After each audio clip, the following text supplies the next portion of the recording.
6 million years ago, long before electricity, cities, tools, or even controlled, fire-early human ancestors lived in a world that was raw, dangerous, and completely ruled by nature, surviving not through technology, but through instinct, adaptation, and cooperation. These early beings, often called hominins, roamed vast forests and open savannas of Africa where survival depended on sharp senses, physical endurance, and deep awareness of the environment, as they had no homes, no farms, and no stored food, only what the land offered each day, such as wild fruits, berries, nuts, leaves, roots, insects, eggs, and occasionally raw meat scavenged from animals killed by predators. Without fire, they could not cook food, so their bodies slowly adapted over thousands of years to digest raw plants and meat, developing stronger jaws, larger teeth, and powerful stomach acids to break down tough, uncooked food, while their daily lives revolved around constant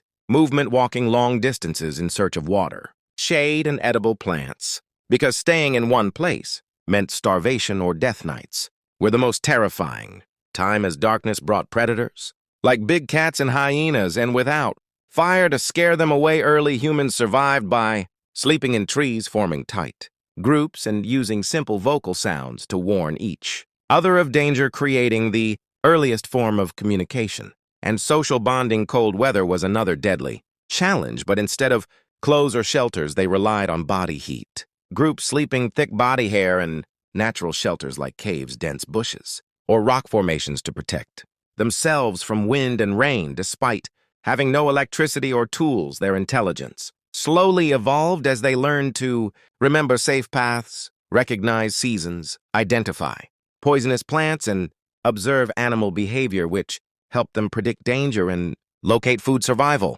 was not about comfort, but constant alertness, where every sound, shadow, and smell could mean life or death. And even injuries that are minor today could be fatal back then. Over time, cooperation became their greatest strength, as sharing food, protecting the young, and caring for injured members increased the chances of group survival, laying the foundation for human society. Although they lived without fire, electricity, or modern food, these early humans survived because nature shaped them perfectly for their world, proving that human survival did not begin with technology, but with adaptability, resilience, and the powerful instinct to live, which eventually led millions of years later to the discovery of fire tools and the modern civilization we depend on today.